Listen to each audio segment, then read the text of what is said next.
We are in conversation with Venerable Ravi Medhankarji. We are in conversation with him. In the first part, we discussed with regard to transportation network, aviation transportation network, to facilitate the Buddhist pilgrims to come to India as an inbound tourism, inbound Buddhist pilgrimage facility. Now let's take the second part. Let's take the Government of India, Ministry of Civil Aviation, Ministry of Tourism and other stakeholders. They work out a beautiful system, and we have, let's take it, scheduled flights, chartered flights and regular flights throughout the year, bringing the Buddhist pilgrims to India. Now comes the second part, accommodation. After you have reached Bodh Gaya, or you have come to Sarnath, you have gone to Kushinagar, or you have gone to other places of Buddhism in India, which is a part of the circuit. How do you find yourself, because you go very often and you spend a lot of time in Gaya, Bodh Gaya and all the places. How do you find the accommodation, the status of the accommodation, the quality of the accommodation, the expectation of the pilgrims, those are coming over here, with regard to Buddhist pilgrims' accommodation? Yeah, very nice question. As the Buddhists are mid-level, because they based on the Buddha's principle, Madhyama, the middle path. So Buddhist pilgrimage, there are some exceptions everywhere, but almost people, they like the middle way of the life. So they don't feel very luxurious hotel, but also not very down like that. So there's facilities are available, but not so as they are, because during just Dalai Lama, when he comes to the Bodh Gaya, there are at least 2 lakhs people are coming with him. With His Holiness? Yeah, Holiness when he arrives. So there is no accommodation for them. Even there are no facility by the government for the making the tents and all these facilities. Okay. And it is sad, but to say like this studio room, the one person has to pay 40,000 for the 1 month, Indian rupees. That's a huge amount of money, and in that one same room there are 5 to 10 people sleeping. So accommodation is real. One month, yeah. 1 month. Oh, I was thinking from the hotel point of view. No, the hotel we are coming next. Yeah. We just going on that one. Okay. So this is moderate accommodation. Okay. Because the Buddhists actually they are not only luxurious. Yes. Because they're coming for pilgrimage.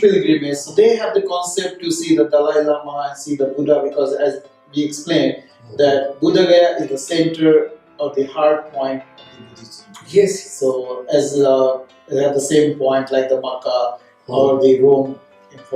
So that for the Muslims and Christians, yes. Of course, some of the temples also accommodate, but still they are unable to accommodate all. So you feel there's a lack of accommodation. Okay. And there are some hotels, they are 3-star, and one hotel is the 5-star. But the star hotels, they are not being used normally, because even the Vietnamese people, they are not so luxurious. Then Thailand people come, so Thai people like to accommodate in the Thai monasteries, but still the Thai monastery is not so. Okay. Approximately how many monasteries are being created now around when we talk about Bodh Gaya? Yeah, it is now 120 monasteries are there. 120? Yeah, but the pilgrimage is, as the time is growing, it's growing too high. And during the 77, there were only 6 monasteries. Okay, but 1966. Yeah, 76 was only 76. Yeah, but the time rolled and many pilgrimages, and due to the effort of Dalai Lama, the Buddhism is spread in not only in India but the other countries like the European, also in Japan. There are many centers there. Dalai Lama has center there. Then Japanese people, they converted into Buddhism. Then in China also due to so a number of Buddhism is, on data basis not, but originally basis is growing and is. Yeah. Let me get back to the main question. We were talking about accommodation.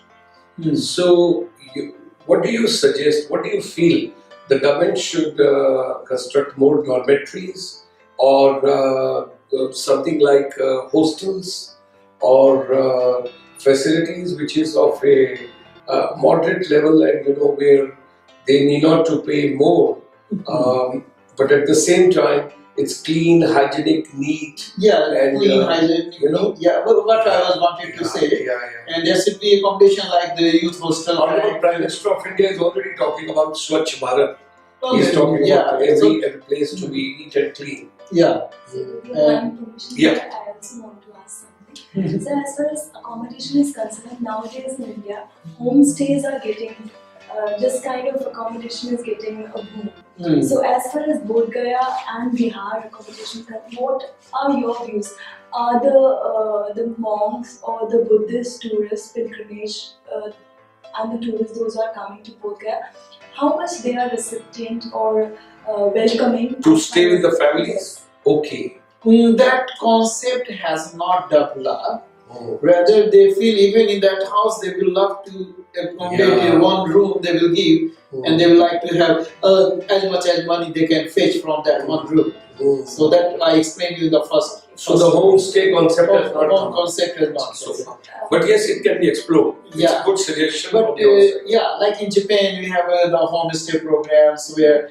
But in Japan, homestay, that government also supports you. If you call somebody to your house, then the government pays you 5,000 yen for that in the homestay programs. But Bhanteji, it is very popular in India in most of the states. Yes.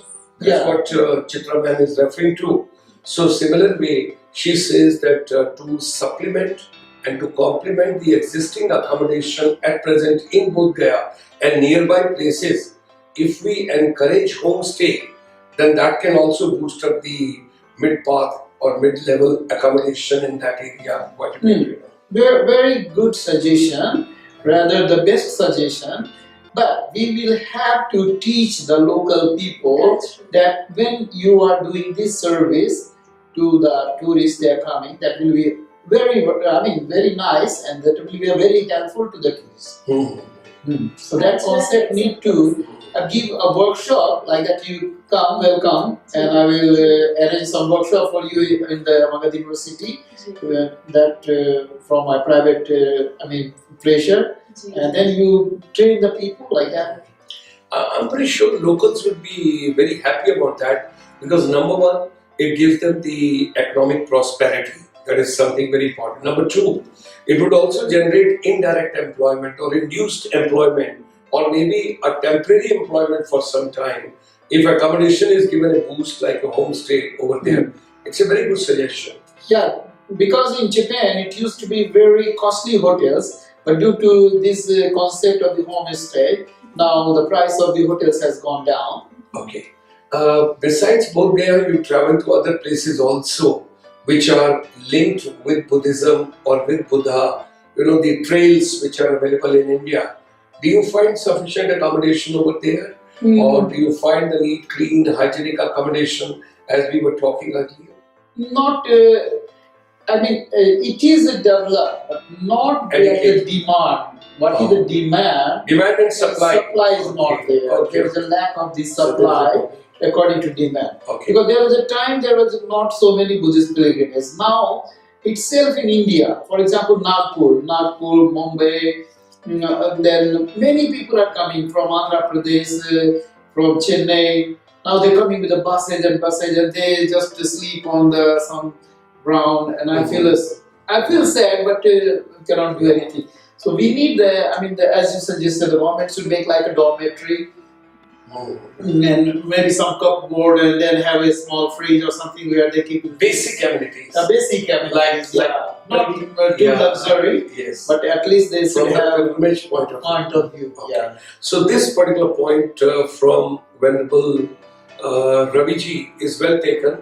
The second part, the first part we talked about aviation, the inbound transportation facility to India. In this episode, in this particular part, we focused on accommodation, and we very strongly feel it will give economic boost, it will give employment, it will generate entrepreneurship, it will bring multiplier effect to the whole system over there, and it will be a win-win situation for the local, for the community, and at the same time providing neat, clean, hygienic, good, moderate accommodation to the visiting pilgrimage. Thank you very much, sir. It was a very well input. And the third phase, I'm going to talk about the Buddhist pilgrimage related cuisine with you. Thanks for joining us. Yeah. Thanks for coming from Japan, and thanks for being a part of this Thank you very particular much for series giving us a program. chance to express myself. Thank you, sir.